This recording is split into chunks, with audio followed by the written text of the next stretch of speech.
Bonjour à tous, bienvenue dans cette nouvelle vidéo de conseil éditorial. Je m'appelle Johanna Sébrien, je suis autrice, éditrice et conseil éditorial. Aujourd'hui, je vous parle des blocages liés à l'écriture, blocages qui interviennent souvent pendant le processus, ça peut apparaître avant ou après, mais moi je vais me concentrer sur ceux qui surviennent quand on écrit, quand on a commencé un roman, une nouvelle ou un scénario. Le plus souvent, ce qui se passe, c'est qu'on a une idée d'histoire, on est très content, très enthousiaste, on se met à écrire et au bout de 20, 30, 50 pages, on ne sait plus vraiment quoi écrire, on ne sait plus comment faire avancer son intrigue, son histoire. Ça, c'est vraiment lié à un défaut de conception de votre roman, de votre scénario, a priori. Parce que quand vous avez établi les fondations de votre histoire, quand vous les connaissez, normalement, vous avez dû tracer les grandes lignes de votre intrigue. Et ensuite, il y a des questions de découpage en séquences qui interviennent, mais du coup, vous êtes censé savoir comment la faire avancer. Vous avez normalement déterminé les principaux jalons de votre histoire. Si ce n'est pas le cas, il faut absolument le faire avant de commencer à écrire. Si vous vous êtes bloqué, bien entendu, si vous arrivez à écrire sans aucun problème votre premier jet jusqu'à la fin, allez-y, continuez. Mais si vous êtes bloqué, c'est qu'il y a une raison. Et la raison en est, comme je le disais, que vous avez peut-être mal posé vos fondations.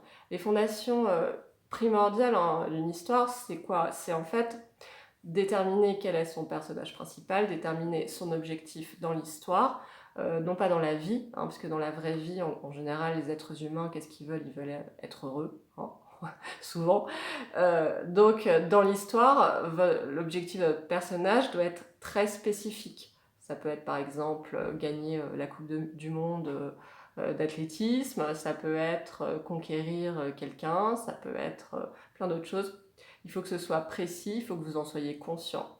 Et une fois que vous savez ça, vous avez normalement pu bâtir la trajectoire de votre personnage, savoir par quelles étapes il va passer ou elle va passer pour atteindre son objectif. Si ça, c'est pas clair dans votre esprit, vous risquez d'être bloqué en cours de route, vous n'allez pas savoir quelle scène écrire, comment faire avancer votre histoire. C'est bien normal puisque vous ne savez pas finalement ce que veut votre personnage et vers quoi tend votre histoire. Donc je vous invite vraiment à faire une fiche où vous allez poser sur le papier les fondations de votre histoire. Même si vous avez une idée vague finalement de ce qui va arriver, prenez ce temps-là, vous allez voir que ça va vous aider à être plus au clair avec ce que vous voulez écrire finalement. Ce qui peut se passer aussi, c'est que souvent on n'arrive pas à écrire les toutes premières pages de son histoire.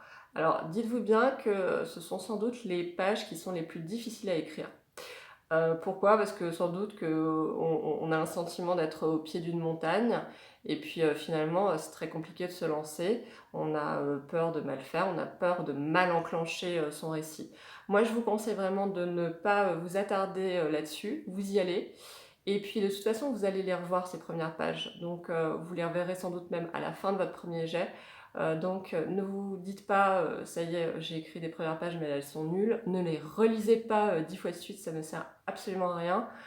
Servez-vous-en pour justement continuer à avancer, à écrire et aller jusqu'au bout de votre premier jet. J'ai vu ensuite qu'il y avait des gens qui pouvaient être bloqués au milieu de leur histoire.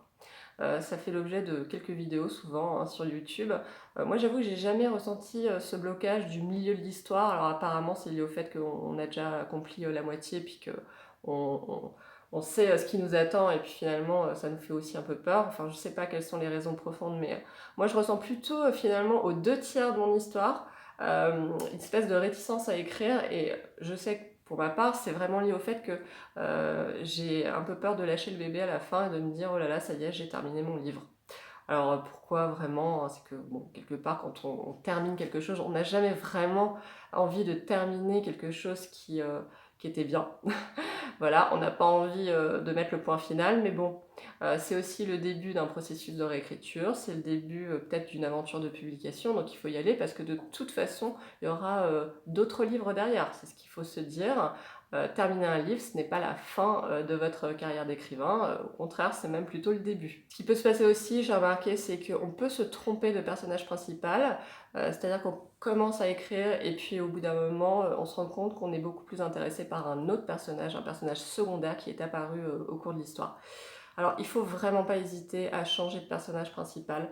Si vous réalisez que finalement l'un des personnages vous intéresse beaucoup plus, qu'il vit le conflit que vous racontez plus intensément, c'est très important de bien choisir ce personnage, c'est la structure même de votre histoire, je le dis souvent dans d'autres vidéos. La trajectoire du personnage, c'est l'histoire que vous allez écrire, d'où l'importance de ce choix. Ce qui peut se passer aussi, c'est qu'on a finalement un univers assez riche et puis on n'arrive pas à construire une véritable intrigue. Dans ces cas-là, moi je vous conseille de revenir vraiment à votre personnage principal et vous vous dites, bon voilà, qu'est-ce qu'il va accomplir au cours de mon histoire? Si vous arrivez à bâtir sa trajectoire, encore une fois, vous allez construire une intrigue forcément, puisque ce personnage va rencontrer des oppositions, il va vivre des conflits avec des gens ou avec des forces, et tout ça, ça va générer de l'intrigue. S'il n'y a pas de conflit, il n'y a pas d'intrigue, encore une fois, hein. Vous pourrez le voir dans les descriptions sous cette vidéo, je vous mets des liens. Mais comment voilà, générer de l'intrigue, c'est vraiment en repensant la trajectoire de son personnage et sa transformation. Au début, il est dans un certain état. À la fin de votre histoire, votre personnage doit avoir changé. C'est toujours ce qui se passe, encore une fois, dans les bonnes histoires, j'en ai déjà parlé. Si je devais résumer, voilà, souvent ce qui se passe quand on est bloqué dans son histoire, c'est qu'on a mal conçu quelque chose et très souvent ça a à voir avec la structure. La structure, ça peut être au niveau des personnages, de l'agencement des scènes, des séquences. Mais c'est surtout finalement cette trajectoire que vous n'avez pas forcément bâtie avec un début, un milieu, une fin. Et pour ça, vraiment, je vous invite à aller lire des livres d'écriture. J'en parle beaucoup sur mon site et dans mes différentes vidéos. Vous avez d'excellents livres qui vous apprennent à bâtir des structures. Donc ça marche, hein, ça a marché pour des milliers de gens qui écrivent aux États-Unis, en France et ailleurs. Je ne vois pas pourquoi ça ne marcherait pas pour vous. C'est vraiment le premier conseil que je vous donnerais. Après, voilà, si vous avez envie d'apprendre à le faire, vous pouvez aussi participer à des ateliers d'écriture. Donc là, évidemment, moi j'en anime. Il y a d'autres gens qui en animent. À vous de voir ce qui peut vous convenir. Voilà, donc c'était pour vous aider à surmonter un petit peu les blocages qui peuvent apparaître. N'hésitez pas à laisser des commentaires si vous avez d'autres blocages qui vous trottent dans la tête, enfin que vous aimeriez surmonter. Je peux tout à fait essayer d'y répondre dans les commentaires. Je vous dis à très bientôt pour de nouvelles aventures éditoriales et écrivez bien.